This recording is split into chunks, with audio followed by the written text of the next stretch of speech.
के प्रदेश के अध्यक्ष हुए आदरणीय सुरेश कैचर जी, और इस चुनाव में यहाँ से पार्टी के प्रत्याशी के नाते, कैंडिडेट के नाते यहाँ बहन मनीष जी, हमारे पार्टी के हमारे साथी भाई विनोद जी, मनोज जी, राजेश जी और यहाँ उपस्थित सभी भाइयों बहनों नौजवान साथी, हम हिमाचल से आज दिल्ली में आपके इस वार्ड में चुनाव के लिए आप सबका आशीर्वाद और शुभकामनाएं बहन मनीष जी की मांग लेके आए। और मुझे इस बात की खुशी है कि जब हम यहाँ आकर के लोगों से मिल रहे हैं, बहुत जोरदार माहौल दिख रहा है।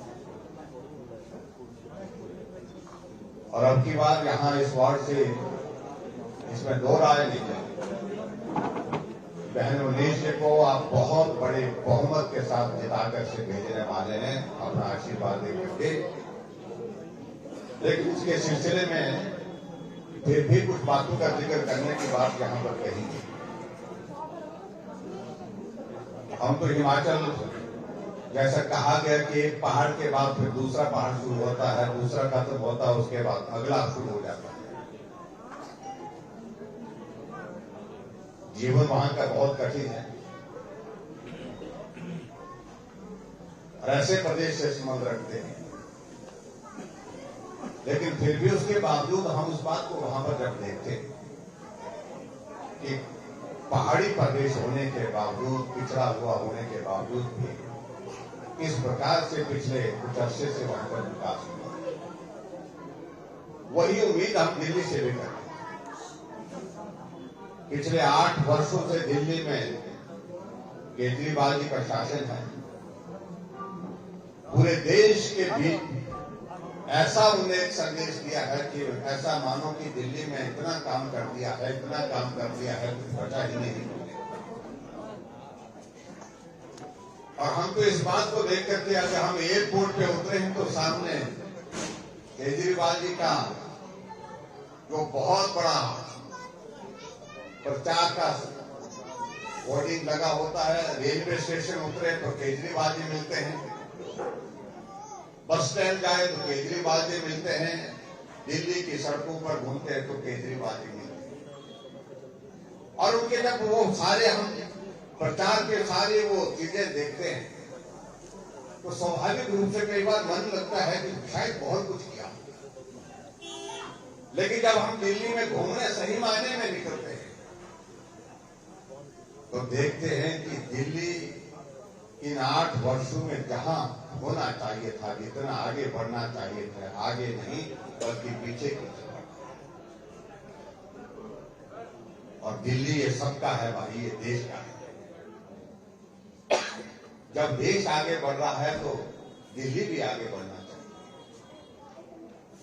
आप तो दिल्ली के रहने वाले हैं, लेकिन दिल्ली के साथ हमारे राजधानी होने के नाते हमारी भी भावनाएं होती हैं।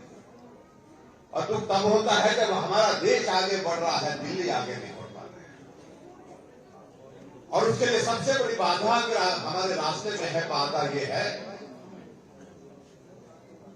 कि दिल्ली प्रदेश में जो सरकार बनी है, जो सुबह से शाम तक देश के नहीं दुनिया के सबसे मजबूत नेता, देश के नहीं दुनिया के सबसे ईमानदार नेता, कर्मठ नेता नरेंद्र भाई मोदी जी के खिलाफ हमेशा बात करते हैं।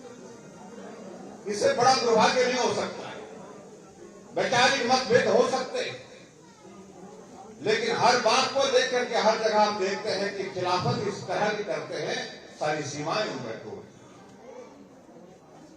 अरे केजरीवाल जी, आपकी ये पार्टी तो बड़े आंदोलन के माध्यम से बनी थी, और ये आपने कहा था पूरे देश भर में भ्रष्टाचार के खिलाफ कोई अगर पार्टी खड़ी हुई है पूरे देश में तो उसका नाम आम आदमी पार्टी है। ये वही पार्टी है जिसको भ्रष्टाचार के खिलाफ आपने कहा था कि ये लड़ने वाली पार्टी होगी, और आज क्या स्थिति बन गई। इसी पार्टी के आपकी ही मंत्रिमंडल के लोग जेल की सलाखों के पीछे क्यों बैठे? हमारे हिमाचल के चुनाव के प्रभारी थे और हिमाचल में आकर के किस प्रकार का झूठा प्रचार करने की कोशिश करते हैं। हिमाचल जैसे यहाँ पर भाई अंग्रेज जी ने कहा कि ये देवभूमि है। भाई देवभूमि में कोई आदमी असत्य बोले, झूठ बोले तो हमारे देवी देवता का प्रकोप बहुत खराब होता है। इससे ज्यादा मैं कुछ नहीं कहना चाहता। हमने उस वक्त भी कहा, हमने कहा ये देवभूमि है, यहाँ की संस्कृति अलग है। आप आइए, आपका अभिनंदन है, स्वागत है, लेकिन आप गाली देके मत जाइए। देवभूमि में शुरुआत ही गाली से करते थे और आज मुझे लगता है कि वो परिणाम भुगत रहे हैं। मैं उस सारी चीज को लेकर के ज्यादा नहीं कहना चाह रहा हूँ। और जेल के अंदर क्या हो रहा है, क्या सेवा हो रही है, किस प्रकार की सेवा, इसको पूरा देश ने, पूरी दुनिया ने। भ्रष्टाचार के खिलाफ ये पार्टी बनी थी, पंजाब में सरकार बन गई, अलग परिस्थिति थी वो। लेकिन आज पंजाब में अगर चुनाव हो जाए, मैं कह सकता हूं कि जितने भी वहां पर जो उस पार्टी के नेता हैं, उनमें से बहुत सारे लोगों की जमानत तक नहीं बचेगी, क्योंकि वहां सारी सीमाएं टूट। 3 महीने की सरकार और मंत्रिमंडल से मंत्री को बर्खास्त करना पड़ जाए और उसके बाद वहां पर जो कानून व्यवस्था की परिस्थिति है, उस बात को आप देखते हैं। हर रोज खबरें होती हैं, यहां गोली चल गई, यहां हत्या हो गई, दिन दिहाड़े हत्या हैं। और जहां तक रहती है ड्रग्स के बारे में हम सब लोग चिंतित हैं। मैं इस बात को पिछले कार्यक्रम में भी कह रहा था। हम हरियाणा वाले चिंतित हैं, दिल्ली वाले चिंतित हैं, हिमाचल वाले चिंतित हैं, उत्तराखंड वाले चिंतित हैं, क्योंकि पंजाब बोलना उचित नहीं है, वो प्रदेश बहुत बड़ा जो है ड्रग्स का जो है गड्ढा होता है, तो चिंता करती है। और मुख्यमंत्री के हाथों से चीजें छूटती जाती, मुख्यमंत्री कुछ करने की परिस्थिति में नहीं बन पा रहे। और मुख्यमंत्री को आजकल को केजरीवाल जी ने यही कहा कि आप जहाज का इंतजाम करिए, गुजरात जाने आने का इंतजाम करिए। वो उनको गुजरात जहां से लेकर के गुजरात छोड़ के आते हैं, फिर गुजरात से लेकर के फिर दिल्ली आते हैं, इसी काम में रहते। लेकिन मैं इतना जरूर कह रहा हूं, हिमाचल प्रदेश में अभी हाल ही में चुनाव हुआ है और इस चुनाव में आप देखेंगे जिस दिन परिणाम निकलेगा, 68 सीटों में 67 सीटों पर उन्होंने चुनाव में कैंडिडेट खड़े किए, एक भी जगह जमानत नहीं बचेगी, एक भी जगह। और मैं मानता हूं कि आने वाले समय में जब विधानसभा का दिल्ली का चुनाव होगा तो यहां पर भी वही परिस्थिति होगी। लेकिन इसके लिए शुरुआत कहीं से करनी और ये शुरुआत करने का अवसर मैं समझता हूं, ये जो हमारा कॉर्पोरेशन का एमसीडी का चुनाव है, एक बेहतरीन अवसर है आपके पास। यहां से ये आवाज आनी चाहिए। हमें मोदी जी और दिल्ली के बीच में कुछ नहीं चाहिए, हमें सिर्फ भाजपा की दिल्ली में भी सरकार चाहिए, एमसीडी भी भाजपा की, दिल्ली की सरकार भी भाजपा की और केंद्र की सरकार भी भाजपा की। तब जाकर के दिल्ली में विकास जमीनी स्तर पर पहुंचेगा। ऐसा प्रचार करते करते 600 करोड़ रुपए खर्च कर दिया, फटे लगाने से, पोस्टर लगाने से, होर्डिंग लगाने से, टेलीविजन पर अपना प्रचार करने से विकास नहीं होता है। अगर आज भी हम दिल्ली की गली में जाते हैं, हम इस गांव में आए हैं, अभी भी मैं देख रहा हूं कि जो मूलभूत चीजें हैं, जो जिस तरह से यहां पर बेहतर चीजें होनी चाहिए, आज भी कमी। और उन सारी चीजों को अगर करना है तो रास्ता एक है कि यहां से हम शुरुआत करें।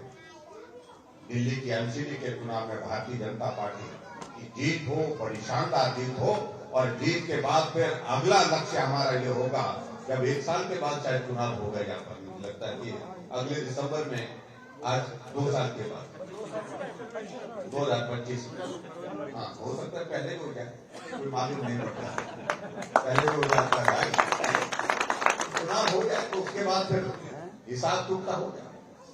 इसलिए मेरा आप सबसे निवेदन है कि ये सरकार ना देश के हित में है, ना प्रदेश के हित में है, ना समाज के हित में है, ना दिल्ली के हित में है। इसलिए भाई और बहनों, मेरा निवेदन है कि ये एक संदेश जाना चाहिए और यहाँ बहन मुनेश जी जिस प्रकार से समर्पित होकर के आप सबके बीच में आकर के काम करने का इनका जोश और जुनून मैं देखता हूँ, जिस प्रकार से इनके काम करने की भावना है, आप सबके बीच में सेवा करने की भावना है, मैं इस बात को दावे के साथ कह सकता हूँ कि आपको निराश होने का अवसर प्राप्त नहीं होगा। आप निश्चित रूप से आप अपने आप को सम्मानित महसूस करेंगे जब कांग्रेस के नाते यहाँ से जीत करेंगे। इसलिए मेरा आप सबसे निवेदन है कि आप भारी बहुमत से बहन मनीष जी को जिता करके भेजें और अगली शुरुआत करें। मेरी ओर से शुभकामनाएं आप सबको। और उसके साथ साथ में हिमाचल में हमारा चुनाव हुआ है, गुजरात के चुनाव चले हुए हैं, गुजरात में भाजपा की सरकार एक तरफा बन रही है और हिमाचल में भी इस बार 5 साल का कार्यकाल पूरा होने के बाद फिर से भारतीय जनता पार्टी की सरकार बनेगी। और आप सब आइए हिमाचल पर्व का आनंद लेने के लिए भी आइए। और उसके साथ साथ में आपकी शुभकामनाएं लेकर के अपनी बात को यहीं समाप्त करता हूँ। बहुत बहुत धन्यवाद। बहुत बहुत धन्यवाद आदरणीय मुख्यमंत्री जी, आपने बहुत ही भावनात्मक अपील की है। हमारे क्षेत्र के सभी प्रमुख जो सामाजिक लोग हैं इस बात को भली बात ही समझते हैं। आदरणीय मुख्यमंत्री जी हम सबके बीच में आए, आदरणीय हमारे सांसद जी हमारे बीच में आए।